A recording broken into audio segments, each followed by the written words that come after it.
मित्रों, ये Indian express में आज कुछ आया है कि आरबीआई सरकार को ज़्यादा डिविडेंड नहीं दे पाएगी। तो ये मामला कैसे समझते हैं? देखिए, किसी भी कंपनी या ऑर्गेनाइजेशन की तरह आरबीआई को भी कहीं से इनकम होती है, मान लीजिए 400 रुपये, और कहीं से खर्चे होते हैं, मान लीजिए 100 रुपये। तो इसका प्रॉफिट कितना हुआ? प्रॉफिट हुआ 300 रुपीज़।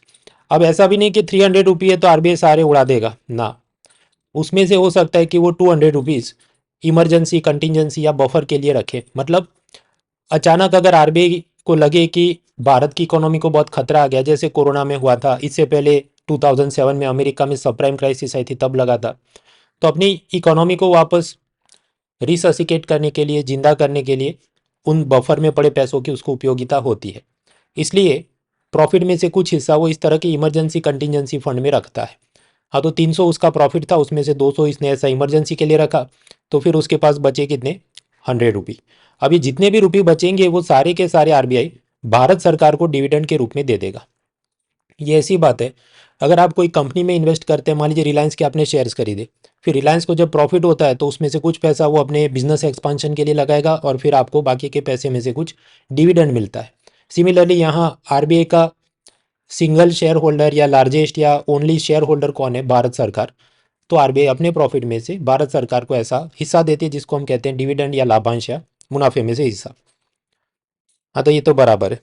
अब तकलीफ कहाँ पर हुई? मामला कुल ये हुआ कि आरबीआई को 300 का प्रॉफिट हुआ, इमरजेंसी में उसने रखे 200 रुपये और सरकार को डिविडेंड दिया 100 रुपये। भारत सरकार का क्या कहना है कि नहीं नहीं, तुम हमें ज़्यादा डिविडेंड दो, गरीब कल्याण करना है, हमें हमें ज़्यादा पैसा चाहिए, और इतना सब 200 रुपये क्यों तुमको बफर रखना है, कम रखो। यानी सरकार की माने तो वो ऐसा कुछ चाहते होंगे कि 300 रुपये में से, प्रॉफिट 300 है, उसमें से आरबीआई ने इमरजेंसी में सिर्फ रखने चाहिए 100 रुपये, और बाकी के 200 रुपीज़ आरबीआई ने भारत सरकार को डिविडेंड में देने चाहिए। लेकिन आरबीआई का कहना नहीं नहीं, ये तो ठीक नहीं होगा। आरबीआई क्या सोचती है कि नहीं, हमें तो बफर में ज़्यादा पैसा रखना चाहिए क्योंकि इमरजेंसी में ज़रूरत पड़ती है। भारत सरकार का कहना नहीं, इतना बफर मत रखो, हमको पैसा आप डिविडेंड में ज़्यादा दे दो। तो अब ये दो बिल्लियों के बीच लड़ाई हो रही है कि रोटी का कितना टुकड़ा किसे मिले। तो फिर उन्होंने एक कमेटी बिठाई, बीमल जालन कमेटी। ये बीमल जालन कमेटी ने क्या किया? तो मध्यम मार्ग, आपका भी नहीं और उनका भी नहीं। मतलब आरबीआई कह रही थी कि 200 रुपये इमरजेंसी में रखता हूँ, भारत सरकार कहे 100 रुपये। तो आरबीआई ने जो ये कमेटी बनाई थी, बीमल जालन कमेटी, उसने कहा ठीक है, आपका भी नहीं और उनका भी नहीं, आप 150 रुपये बफर में रखो। So then it will work out कि आरबीआई का प्रॉफिट है 300 और उसमें से इमरजेंसी रिजर्व में रखे 150, तो बचा कितना? 150। उतना भारत सरकार को डिविडेंड मिले। तो ऐसी बात है, पहले 100 रुपये डिविडेंड मिलता था, अब थोड़ा ज़्यादा मिले। कैसा हुआ था? तो जवाब है हाँ।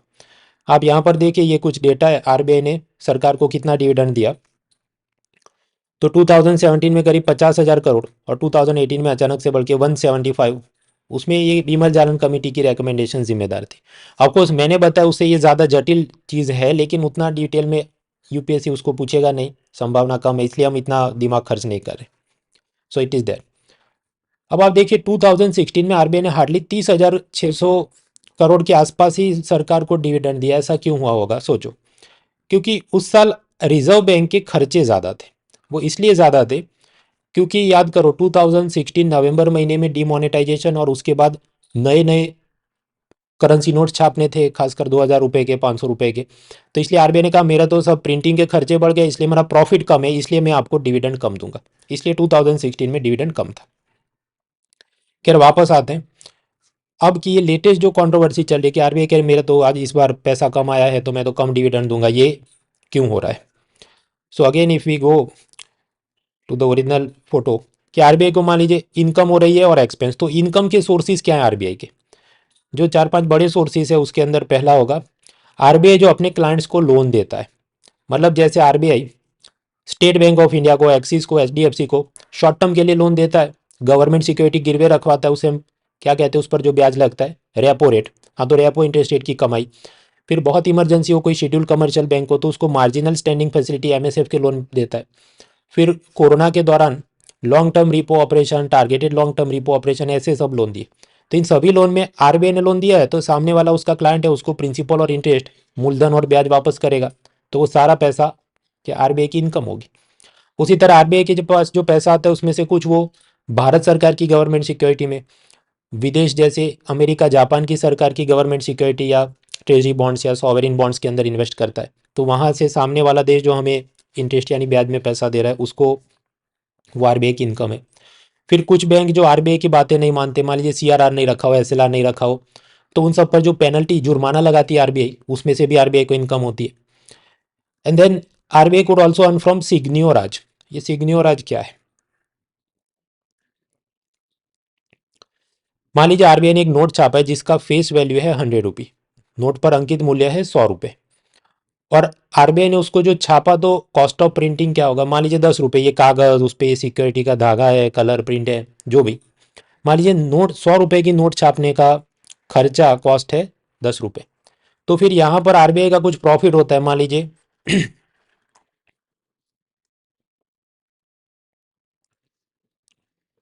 हाँ, तो उसने 100 रुपये का नोट छापा, 10 रुपये का खर्चा था उसमें, तो उसको 90 रुपये का जो प्रॉफिट दिखे उसे हम कहे सिग्न्योराज।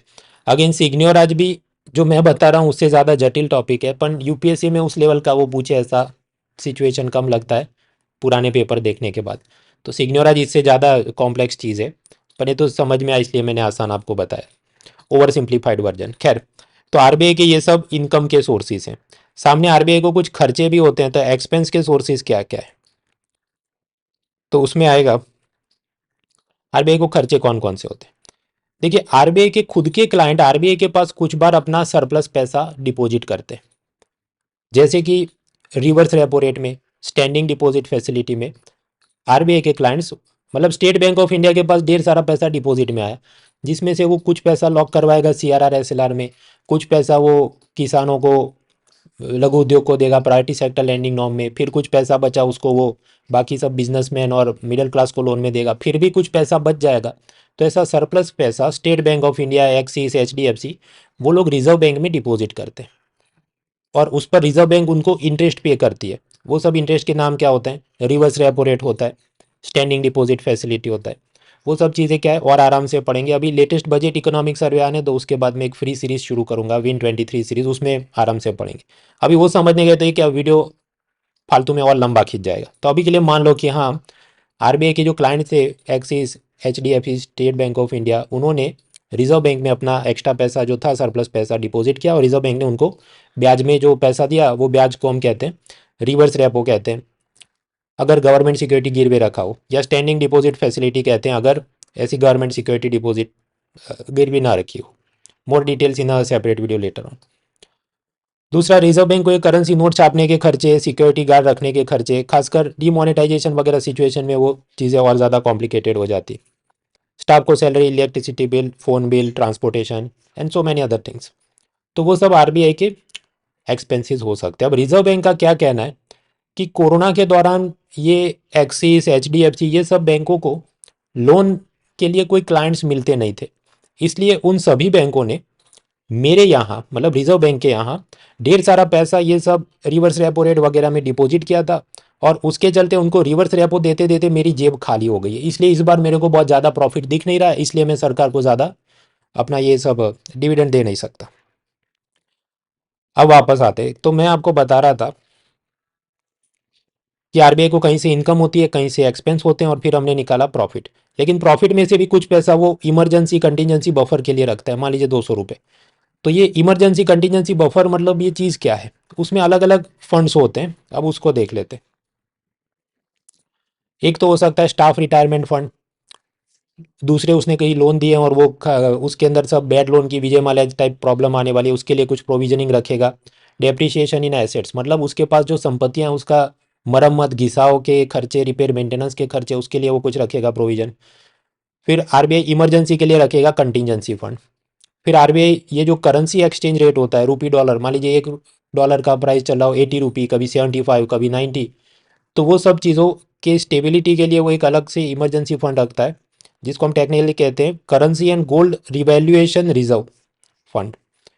अब ये जो मैंने आंकड़े लिखे 2.5 लाख करोड़, 60 लाख करोड़, ये आउटडेटेड हो सकते हैं, will not waste time on that, sufficient to know कि ऐसे अलग अलग उसके फंड होते हैं। अब कोरोना और कोरोना के बाद ये रशिया यूक्रेन क्राइसिस वगैरह जो चला, उसके चलते आप समझिए एक्सचेंज रेट स्टेबिलिटी को ठीक रखने के लिए आरबीआई को काफ़ी तकलीफ आ गई होगी, और काफ़ी सारा पैसा उसका उड़ गया होगा उस सब चीज़ों में, to keep the exchange rate stable, कि $1 इक्वल 75 रहना चाहिए, 80 ना हो जाए, 50 ना हो जाए। तो वो सब धंधे के चलते उसको काफ़ी तकलीफ हुई थी। ये भी एक कारण है कि आरबीआई का कहना है नहीं, अब नेक्स्ट टाइम मुझे और ज़्यादा दिक्कतें हो सकती है, तो मैं प्रॉफिट में से थोड़ा और पैसा इस रिजर्व में रख देता हूँ, फिर कुछ बचेगा 50 रुपये 60 रुपये तो मैं सरकार को डिविडेंड में दूंगा। इस कारण से ट्रक भर के मैं थैला भर के मेरे लिए देना सब मुश्किल है। तो भारत सरकार का क्या कहना है, हमको ट्रक भर के डिविडेंड दो, गरीब कल्याण के लिए चाहिए। रिजर्व बैंक का कहना है थोड़ी तकलीफ होगी। दो बड़े कारण बताए मैंने आपको। एक तो रिवर्स रेपो रेट के जो ब्याज दर आरबीआई ने अपने क्लाइंट्स को पे करना पड़ा, और दूसरा ये करेंसी स्टेबिलिटी के लिए कुछ उसको इमरजेंसी में ज़रूरत हो सकती। ऑफकोर्स ये जो बताया इससे और ज़्यादा कॉम्प्लिकेटेड है, इसमें बॉन्ड यील्ड और बाकी सब चीज़ डालो, उस हिसाब से वो अमेरिका की ट्रेजरी बॉन्ड खरीदेगा बेचेगा, क्या मूवमेंट होगी, पर वो सब करेंगे लंबा खींच जाएगा, और परीक्षा के पॉइंट ऑफ व्यू से उससे और ज़्यादा फायदा हो नहीं रहा है। इवन जो मैंने इतना भी आपको बताया इसके अंदर भी technical it is more refined than what I have explain, पर वो अपनी परीक्षा के लिए उतने उपयोगी नहीं होगा। खैर, जहाँ तक करंट अफेयर्स की बात है, दिसंबर महीने की करंट अफेयर्स की मैगजीन वो पब्लिश हो चुकी है, और उसका जो मंथली कोयल करंट वाला वीडियो भी बना है वो भी मैं बनाऊंगा। उसके पावर पॉइंट थोड़े बनाने का भी काम मेरा पेंडिंग है। बाकी मैगजीन रेडी है, आप उसे डाउनलोड करें। सब इस बार पहले से भी ज़्यादा अफलातून उसमें सब मीम्स और कार्टून्स और फोटो से सब चीज़ बनाई है, so that you can easily understand it. तो मिलते हैं next time, let's crack it.